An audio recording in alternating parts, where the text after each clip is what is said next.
Ating talakayin at kilalanin itong dalawang players na kayang makapagbigay ng magandang laro sa Hinebra at makapagbigay boost sa team. At Magnolia, jackpot ang big man na ito na kasing laki ni Junmar Fajardo na siyang nabigyan ng 3-year max deal para sa Magnolia. So yan ang atin niyang mga tatalakayin. James Laput. Ito na yata ang big man na may nakuhang magandang kontrata na siyang bench player lang ang tayo sa team. Pero matatandaan namang bago pa man, mag-sign ito noong last March 2024 sa Magnolia ng 3-year max deal, nabanggit na to na he was going to be part of the core. Pero magpahanggang ngayon nga, para pa din itong wala lang sa team. Sobrang bihira gamitin. Ito yung big man na nasasayangan tayo sa talent.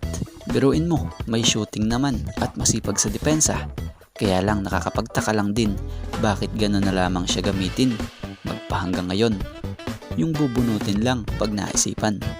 Magpahanggang ngayon parang hindi pa rin siya yung priority gamitin kahit na malaki yung pwedeng maging advantage niya sa ibang big man dito sa PBA because of his size. Kung tutuusin na, nasubukan na yan noon si James Laput sa isang preseason ng PBA sa PBA On Tour na siyang nakapagpakita ng magagandang laro.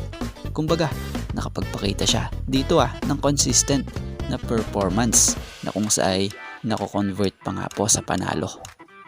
So siguro, kung ginagamit lang ito ngayon ng Magnolia sa mas mahabang minuto, baka hindi ganito yung kinalalagyan nila ngayon sa PBA standings ng PBA Commissioner's Cup.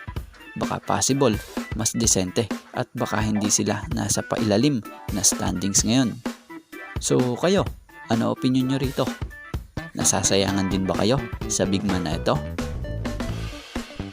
At dito tayo sa kampo ng Barangay Hinebra.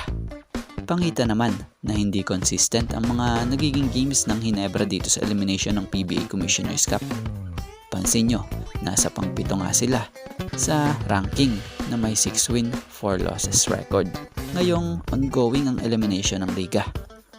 Pero para sa opinion natin isa sa pwedeng maging solusyon dyan para mas mapaganda pa ang laro pa nga po nila yung maibalik yung gaya ng tandem ni LA Tenorio and Justin Brownlee. Matatanda ang isa na yung mga gaya ni Tenorio na nagpapadali din talaga sa basketball para kay Justin Brownlee. Matatanda ang last championship ng Hinebra ay active talaga at nasa rotation pa si Tenorio. Pero ngayon, dahil na nagkakaedad na nga rin at alam naman din natin yung pinagdaanan ni LA, unti-unti na nga itong nawawala sa rotation. At sa ngayon yung possible na pwede pumalit sa ginagawa noon ni Tenorio na si RJ Abarientos na siya namang unti-unti na ding na-adapt ang system ni Coach Tim. Bagamat marami pa siyang kailangang matutunan pa, mamimiss nyo rin talaga ang isang LA Tenorio sa liga na kung saan kapag nagkakagulo na nga po ang opensa ng Hinebra, nandyan siya at maging si Justin Brownlee na nakakatuwang niya para makontrol yung tempo ng laro nila. So isa na nga yan sa kapansin-pansin ngayon na nawala sa Hinebra. Masyado silang gigil kumbaga, kaya ang ending, hirap sila makapag-create ng magagandang play na sana'y maibibigay nila. Isa na nga yung half-court set na laging ginagawa ni LA. Yun yung dapat isa din sa pinakamagandang matutunan sana nitong si RJ at yung pagkontrol ng tempo ng laro para sa dulo, good result ang pwedeng maging kalabasan nito. So yun, sa ngayon ito nga lang po muna ang ating sports pasada and thank you for watching guys and God bless everyone.